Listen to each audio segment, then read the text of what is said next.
Hi everyone, welcome to the Empower Sounds podcast. My name is Mahika and today we're going to talk about uni. So for context, I'm in my final year of uni and I am 4 essays and 2 months away from graduating. Exciting, scary, and this video is all about sharing the top 10 things I wish I knew when I started because uni has been incredible, but you come to uni and there's so many people, experiences, opportunities, it can be overwhelming. And I think 18-year-old me going into uni would have really benefited from a video like this. And this is just a love letter to the younger me and also to anyone who's watching who is about to start their uni experience. This is what I wish I knew. Anyone who is going through it, this is what I wish I knew when I was going through it. And anyone who's finished as well, like we can reflect, reminisce, and talk about it together. So I hope you enjoy. Let me know what your favorite lesson is. Let me know what your lessons are as well from university if you've been, or what your expectations are, or what you're anxious about. Let's talk about it. Comment down below. And yeah, I hope you enjoy the podcast. Let me know what else you want to hear, listen, watch. My aim is that you learn, that you laugh, that we have fun. And yeah, let's get started. So, the number one takeaway that I had was that you can't be friends with everyone. So, what I mean by this is I came from quite a small town. Everyone was from a very similar background. And when I came to university to London, I was so excited for diversity, not just in terms of culture, but also experiences, people's interests. And I was just so ready to meet new people. And what that meant was I really, really put myself out there. I tried to get to know every single person I met, tried to get coffee with every single person that I knew, go out to everything that I was invited to, which was really fun initially. But it made me feel a little bit burnt out by the end because I was spreading myself too thin. And I realized that you really can't be friends with everyone because there's just not enough time in the day. It can get quite lonely as well because people were starting to form close friendships, and I kind of knew everyone who I'd ever met very on the surface level. I knew where they were from, what degree they studied, but I didn't know anything about them, and they didn't really know anything about me either. So I think my number one advice is to just be open to everyone and be open to new experiences and just be kind. But at the same time, when you meet someone that you get on with, make some more time to invest in that relationship. And when you don't gel with someone as well, that doesn't make you a bad person. It doesn't make them a bad person. Just you can't invest your time and energy in every single person, and it doesn't make you a mean person.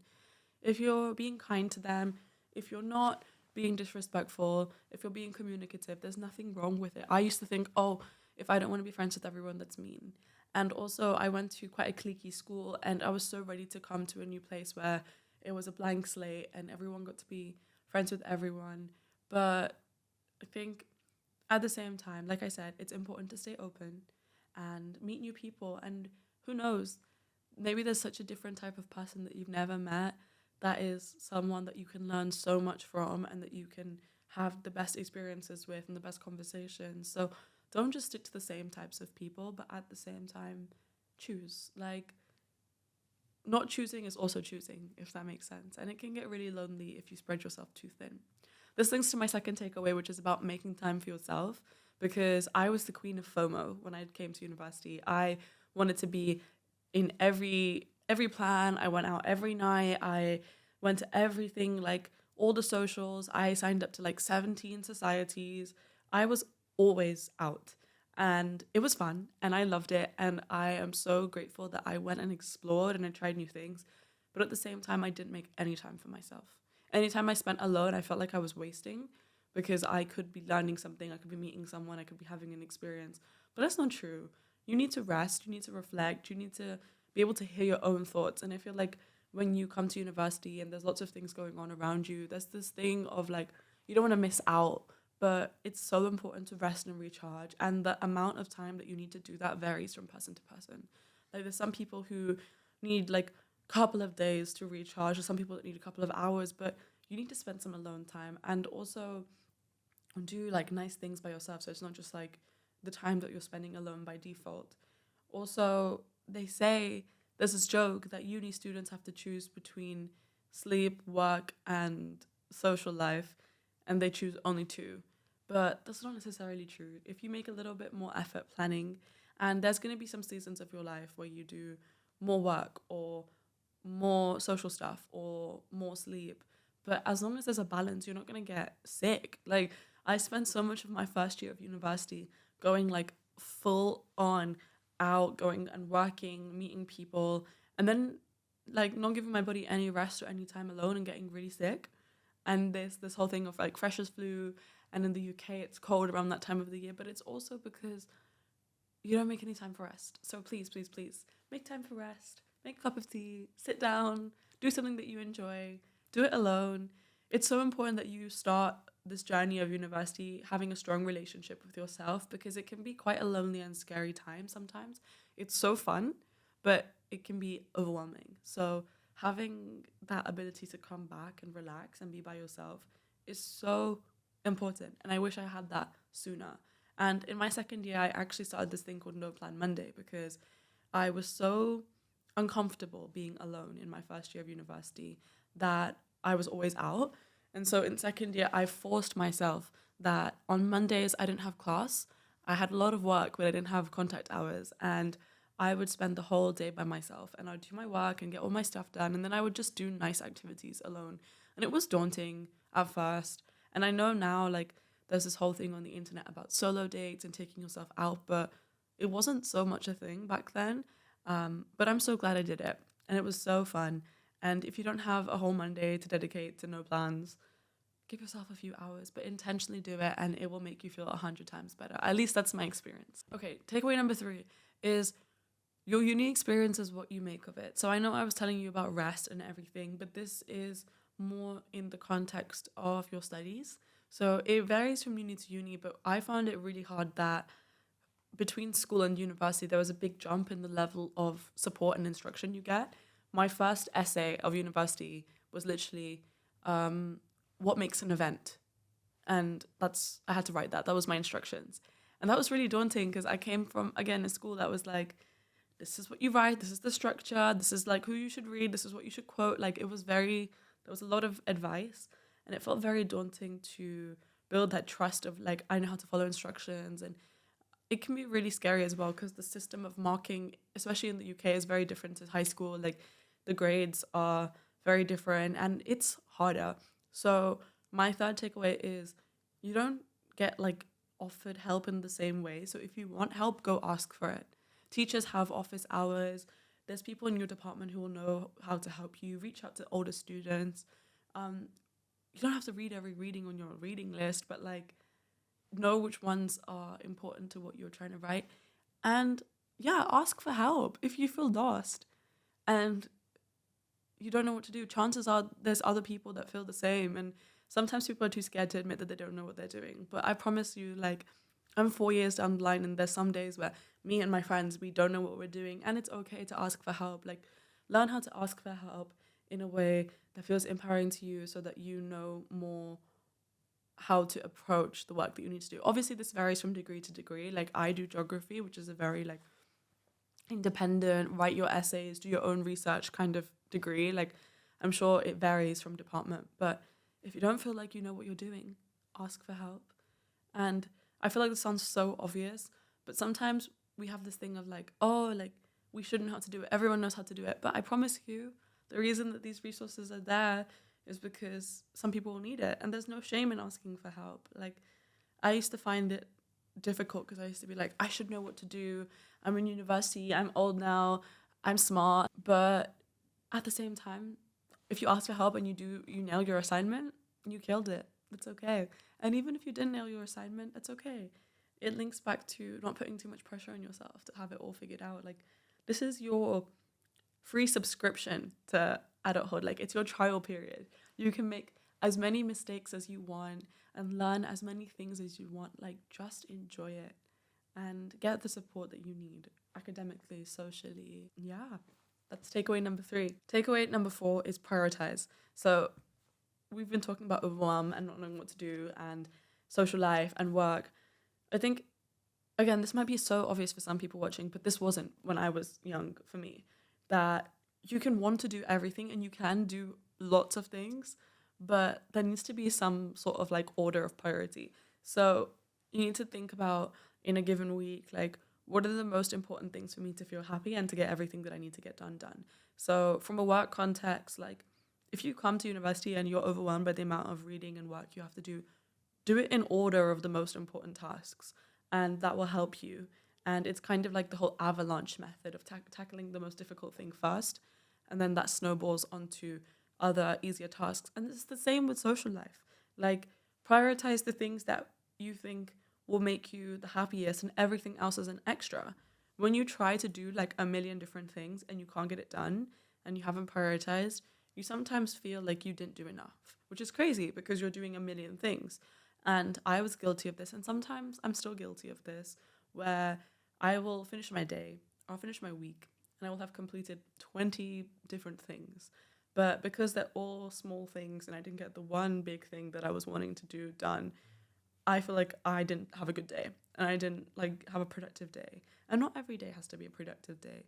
But if you learn to prioritize and actually do like the high priority stuff first, you will feel a lot less anxious throughout uni. This is something I wish I knew how to do a few years ago.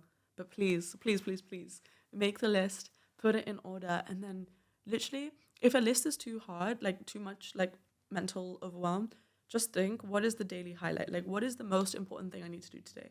And if you get that done, or if you even get some of that done, you've won. Like, you've made that day has been a win.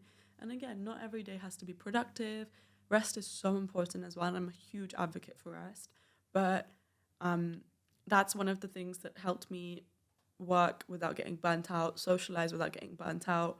And yeah, another thing of, but I don't know what my priorities are, is an energy audit. So I only started doing this recently, but at the end of the week, I like have a little coffee date with myself and I journal about the week and I think about what are the things that made me happy and brought me a lot of peace and made me feel like good about myself, about what I'm doing, what made me feel drained, like what made me feel anxious, what made me feel judged.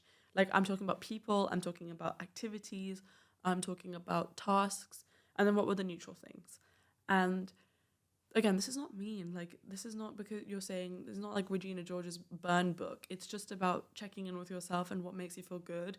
Because if you have more activities, people, practices in your life that make you feel good, it will give you so much more energy to do the harder things. So prioritize and learn what your priorities are. And those are allowed to change.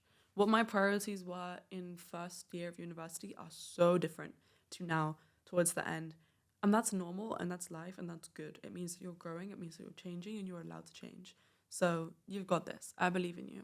Takeaway number 5 is FOMO. So I mentioned this earlier, but there will always be something for you to miss out. Like, there will always, always, always be something going on. You can be doing the most fun thing and there will be something else also going on at the same time. That's the amazing thing about university. There's so many things happening. Like, if you have clubs and societies and all this stuff, there's so many activities to get involved in, so many social plans, work plans.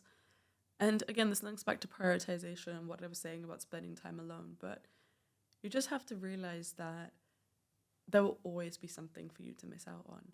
And rather than feeling guilt or shame for feeling FOMO, one, you can use it as an opportunity to be like, is that something I really care about? Is that something I want to make more time for in my life? Because if you're repetitively getting FOMO for a certain activity or whatever, then maybe that's showing you that you need more of that in your life. Or if you are getting FOMO again and again and again, then maybe you need to infuse a little bit more fun in your life. Because I think that when you have good and fun things going on, FOMO can come up once in a while, but it's not something that you constantly feel. There are so many things that I can't do right now that I would love to do. I just don't have the time for. Clubs, activities, all this stuff. And in the past, I would have felt really bad about it and I would have felt a lot of FOMO. But right now, I'm in a place, and I'm really lucky to say this, but I spend so much time doing things I love, hanging out with people I love, studying things that I like, that I don't get FOMO in the same way because there is nothing that I would substitute in my, I mean, maybe some of the boring tasks that one has to do, like admin and whatever, but there is nothing that I would take out to replace. So then you realize that it's not FOMO, but it's just you being someone that has lots of curiosities and passions and interests, and you can there's always going to be a season later in your life to explore a new thing. So accept your FOMO. Don't give yourself guilt and shame about it, and feel judged and all the stuff. And then use FOMO as an opportunity to see, do I need to make any changes? And if not, just be happy and grateful that you're doing so many fun and amazing things. And there is a version of you, forget other people, there is a version of you that would have dreamed of doing some of the things that you're doing right now. So just like take a minute to marinate on that and just relax. You've got this.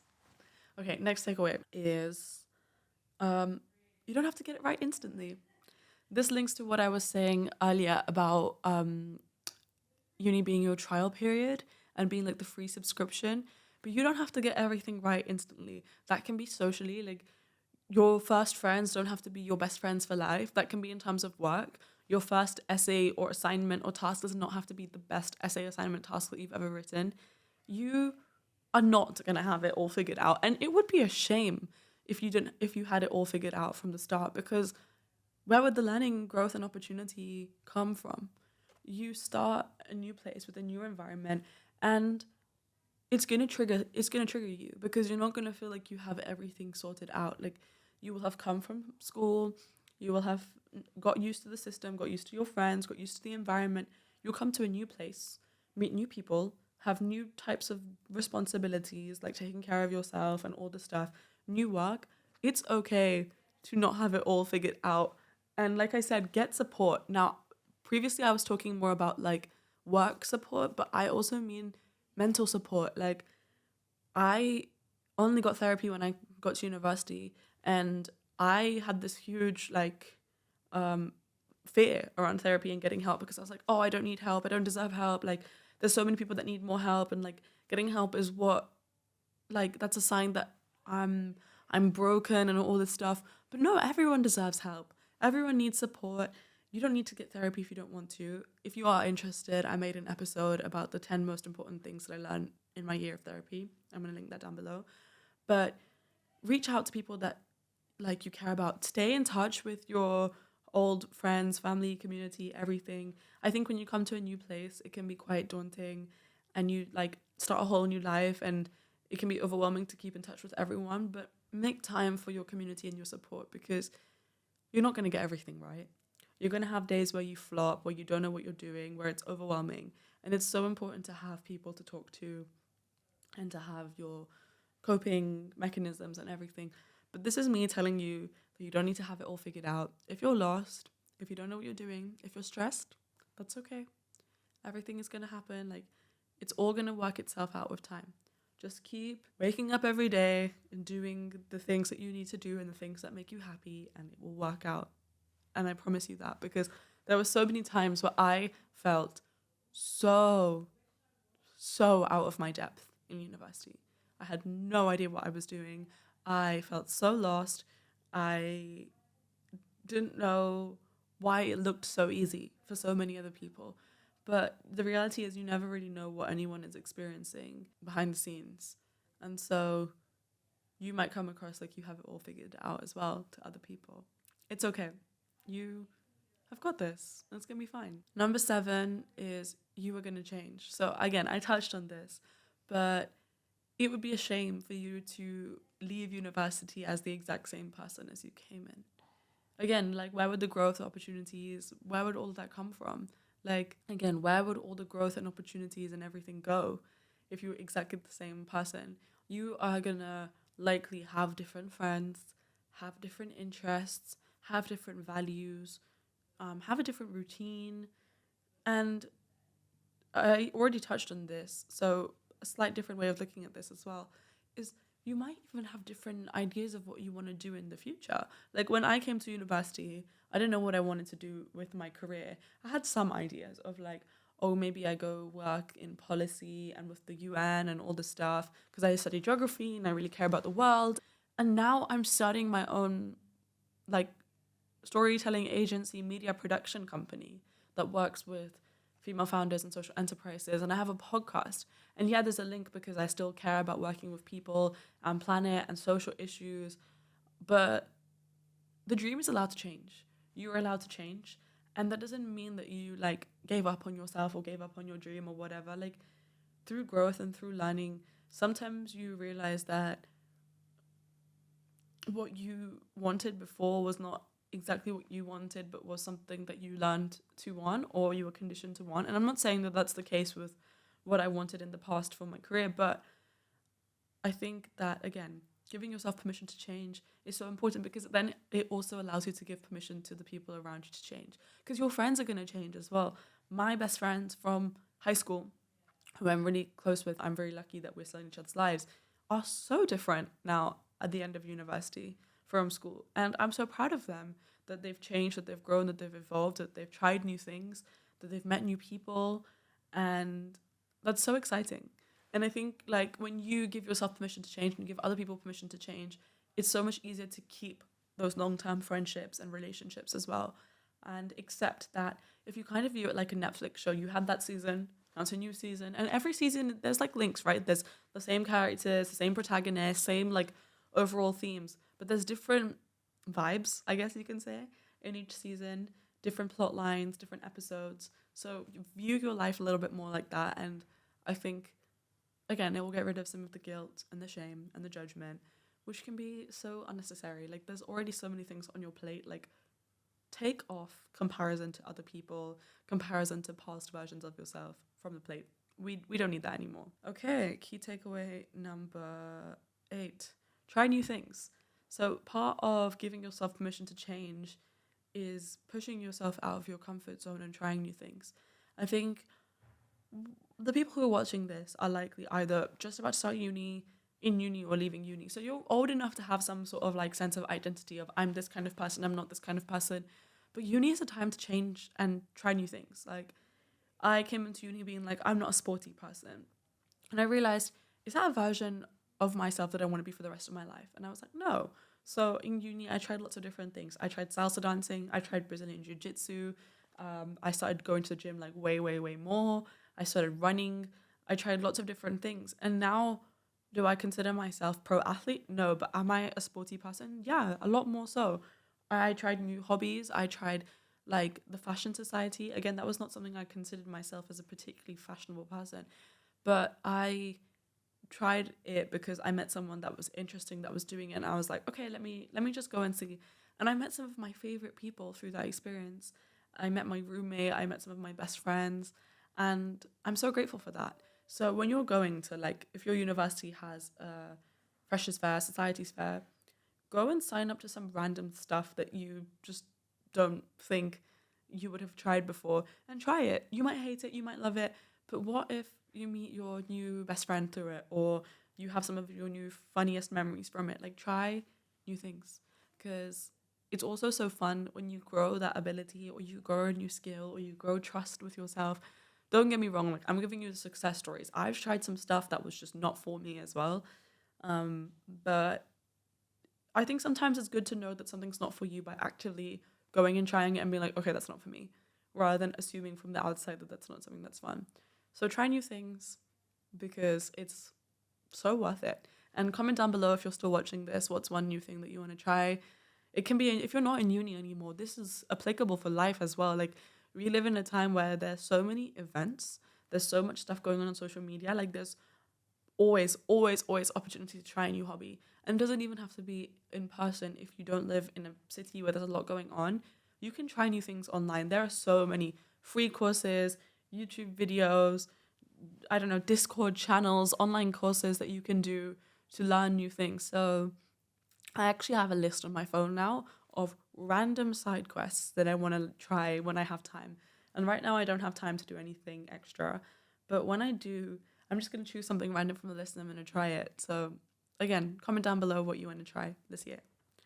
Next, number 9 is it's okay to feel lonely and lost. And this links to some of the other points that I made, but it's so important because, like I said, university is a time where there are so many people and things around you that you have, like, the paradox of choice. There's so many things that you can do, and there's so many things that you can miss out on, and there's so many things that you could do better, and there's so many things that you don't understand how to do yet. And it will come with time. And everyone around you may seem that they have it figured out. I'm now in my final year of university, and a lot of my friends have got jobs or are getting jobs. and I've got really prestigious jobs. And the reason my degree is 4 years is because I went on a year abroad. So a lot of my friends had graduated by the time I came back. And the summer that I came back was the summer that everyone and their dog gets an internship or a job, because that's the one that you put on your CV, and that's the big experience that shows the people who hire you for the first time, like what skills and stuff you have. So I applied for like 100 jobs, at least 100 jobs, 100 internships. And I got rejected from every single one. Now you're gonna laugh at me, and yeah, okay, maybe some of it was me, but genuinely, like I put a lot of effort into making a CV. I've tried a lot of different things, and I back myself that like I had a one, at least a 1, 2, 3 in 100 chance, right? And in that time, I felt so lost and lonely because everyone around me was getting jobs, going traveling, exploring the world, running marathons, finding their passion. And I was sitting at home getting rejection email after rejection email after rejection email. And I felt so lonely and lost and sad and insecure, honestly. But I took that time alone in my house to reflect on what are some things that I find interesting? What are the skills that I like? What do I actually want to do? And through that time and opportunity, I got to reflect and I got to come up with an idea for my business and my company, which is now what I'm doing. And like coming back to university for the final year, while everyone is again applying for jobs and doing slightly more conventional things, and I'm creating this company, was scary because it felt lonely. It felt like, am I doing the right thing? Is this safe? Is this secure? Like, who am I to do all of this? But it's one of the best things I've done. Like, I've met some of my favorite people through trying my own thing. I've had some of the best opportunities through it. And now I don't feel lonely and lost because I've created this new community of people who are working on their mission and working on building their own things and are supporting me, and I'm supporting them. So I don't feel lonely. I have community. I've always been so lucky to have good friends, but I now have more people who can inspire me in specifically what I want to go into. And I don't feel lost because I took that time to just slow down. And sometimes you need to slow down to change direction, you know? If I would have got a super busy internship or job in the summer, I would not have had the time to reflect and plan and create a business idea and test it and all the stuff and continue with this podcast. Honestly, I wouldn't have had time to do it. And every day I get slightly better at editing, at doing recordings, at being in a studio. Hello, this is incredible. And every day I feel slightly less lonely and lost. And so if you're watching this and you feel lonely and you feel lost and you have no idea what you're going to do next, it's okay. Again, I promise you, you're going to figure it out. It's going to be fine. You've got this under control. Yeah. And my last takeaway is, what is my last takeaway? Don't compare yourself to others. This links to lonely and lost. Like, you sometimes feel lonely and lost because you don't think anyone around you will understand where you're coming from. People are doing better than you. You have no one to talk to. Like I said, every single person that I knew basically last summer was getting a job or traveling the world. And I started to compare myself a little bit. I was like, oh, why am I not good enough? Like, why has everyone else got a job? Like, why does no one want me?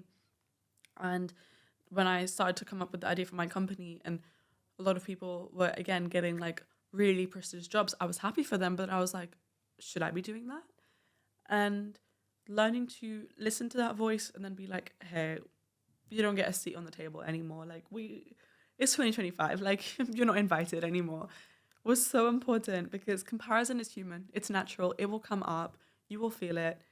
And then realizing, again, don't give it a seat on the table.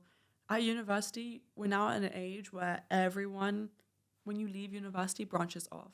Everyone wants different things. Everyone has different priorities. Everyone has different backgrounds. And it's hard because you come from high school where you're all put in the same environment and you're all doing the same thing and you're all doing the same classes. And then you go to university and you're kind of doing different classes, but it's a similar environment to school.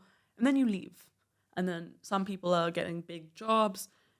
Some people are going and moving halfway across the world. Some people are traveling. Some people are moving home.